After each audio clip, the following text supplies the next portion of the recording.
कौन कितना अमीर है, अगर जानना है तो समझे कि उसकी कमाई हुई दौलत किसी आदमी की वो योग्यता है जिसके सहारे कई दिनों तक जिंदा रह सकता है। यानी वो अगर आज काम करना बंद कर दे तो वो बिना कमाई कितने दिनों तक जिंदा रह सकता है। यही उसकी अमीरी है।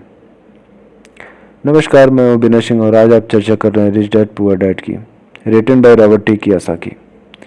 रॉबर्ट टी कियोसाकी कहते हैं कि आज की कर्जदार सोसाइटी दो तरह की बातें मानती है।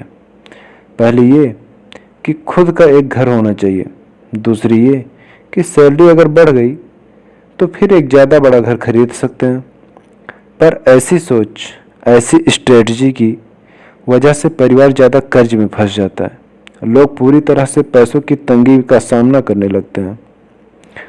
वो लोग जॉब्स में अपनी अच्छी सैलरी उठा रहे होते हैं, लेकिन इस सोच की वजह से सेविंग नहीं कर पाते। इसे हाई रिस्क या जोखिम भरा जीवन कह सकते हैं। और इसका कारण छोटा सा है कि लोगों में पैसे की समझ ना होना, पैसे को कैसे मैनेज करते हैं ये पता ना होना। 90 के दशक में जॉब्स में बहुत ज़्यादा गिरावट आई थी, रिसेशन आया था। तब ये बात पता चली कि जो मिडिल क्लास हैं वो पैसे के मामले में कितना सुरक्षित हैं। तब से लेकर आज तक कुछ बदला है। अच्छी बात है ये कि आज लोग ज़्यादा अवेयर्ड हैं, उन्हें सही जगह पर इन्वेस्ट करना शुरू कर दिया। और म्यूचुअल फंड में लोगों ने ज़्यादा इन्वेस्ट इसलिए किया क्योंकि लगता है कि वो ज़्यादा सुरक्षित हैं।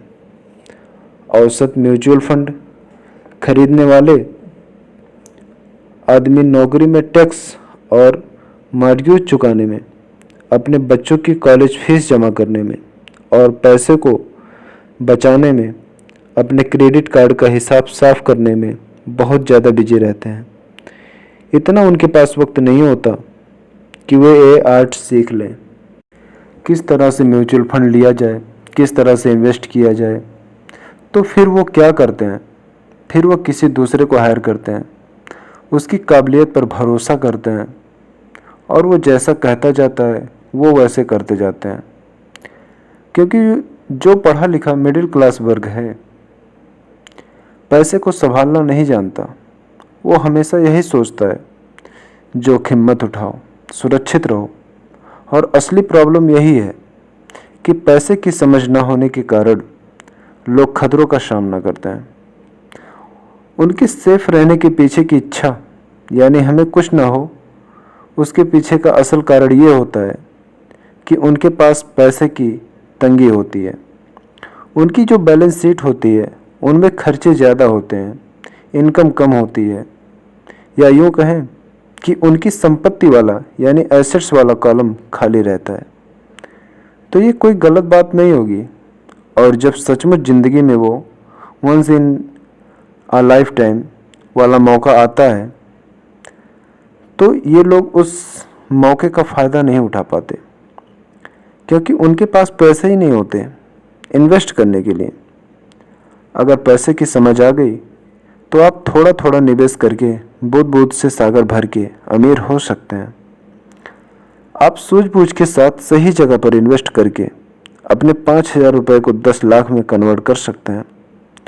पर प्रॉब्लम सोच की है।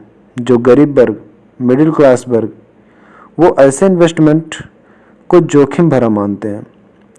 पर वो ये नहीं जानते कि प्रॉब्लम इन्वेस्टमेंट में नहीं है, प्रॉब्लम उनकी सोच में है, उनकी नासमझी में है। वो ये नहीं जानते कि पैसा कहाँ लगाना है। वो अपने पैसों की जिम्मेदारी दूसरों पर लाद देते हैं और उसके लिए खर्च भी करते हैं। तो अगर आप भी किसी दूसरे की तरह सोचते हैं, घर को एक एसेट समझते हैं, इन्वेस्टमेंट करने से डरते हैं, सेफ रहना चाहते हैं, तो ये समझना ज़रूरी है कि आप किसी के लिए काम करते हैं। सैलरी पर काम करने वाले बहुत ज़्यादा लोग मालिक को या फिर अपने शेयर होल्डर को अमीर बना रहे होते हैं। एक्चुअली वे उनके लिए काम कर रहे होते हैं। आपकी कोशिशें, मेहनत, सफलता से दरअसल आप नहीं सफल होते, आपका मालिक सफल होता है। और उसे उसके रिटायरमेंट के लिए मदद मिलती है। अच्छा, दूसरा, आप सरकार के लिए काम कर रहे हैं। समझ सकते हैं कि आप काम कर रहे होते हैं, पैसा कमा रहे होते हैं, तो उसका एक हिस्सा टैक्स के रूप में सरकार को जाता है। तीसरा, अगर आपके पास घर है जिसे आप अपना एसेट्स मानते हैं, जो कि दरअसल एक लायबिलिटी है, तो आप बैंक के लिए काम करते हैं। क्यों? क्योंकि आप उन घरों के ऊपर आपने लोन ले रखा है और लोन चुकाने के लिए, क्रेडिट कार्ड का कर्ज चुकाने के लिए आप दिन रात मेहनत करते हैं। तो अगर आप ज़्यादा कड़ी मेहनत करते जाएं तो समस्या ये है कि तीनों ही मामलों में आपको और ही ज़्यादा मेहनत करनी पड़ेगी और फ़ायदा आपको नहीं मिलेगा, किसी और को मिलेगा। तो आपको ये सीखना पड़ेगा कि आपकी ज़्यादा मेहनत से किस तरह आपको और आपके परिवार को फ़ायदा हो। मान लीजिए कि आप ये फैसला कर भी लेते हैं तो सिर्फ अपने काम से काम रखेंगे, पर पैसों की समझ ना होने के कारण, उसे मैनेज ना करने के कारण आपको ये नहीं पता होगा कि आपके लक्ष्य को किस तरह से निर्धारित किया जाए। अक्सर लोग अपने प्रोफेशन को बनाए रखना चाहते हैं, अपनी सैलरी के सहारे या अपनी संपत्ति को, एसेट्स को खड़ा करना चाहते हैं, पर जब उनकी संपत्ति बढ़ती है तो वो किस तरह से अपनी सफलता का आकलन करते हैं। कब कोई दूसरा आदमी ये महसूस करता है कि वो अमीर है, उसके पास दौलत है, और संपत्ति और दायित्व के बीच का बैलेंस कैसा है, ये समझना उतना ही ज़रूरी है। तो फिर सवाल वही है कि अमीर कैसे बना जाए। अमीर बनने के लिए आपकी संपत्ति, आपकी सफलता, आपके आसपास का माहौल, आपकी दौलत, इन सब के बारे में आपको सोचना पड़ेगा। एसेट्स और लायबिलिटी के बारे में सोचना पड़ेगा। सबसे इम्पोर्टेंट है कि अपने दिमाग को हमेशा खुला रखना पड़ेगा, क्योंकि ये ज़िंदगी भर का सब्जेक्ट है। ये सब्जेक्ट ज़िंदगी भर पढ़ना है, सीखना है और अमीरी की राह पर आगे बढ़ने जाना है। बातें और भी है, सुनते रहिए VKFM 9.0 पर। धन्यवाद। बातें अगर अच्छी लगी हों तो लाइक, शेयर एंड सब्सक्राइब कर दीजिएगा।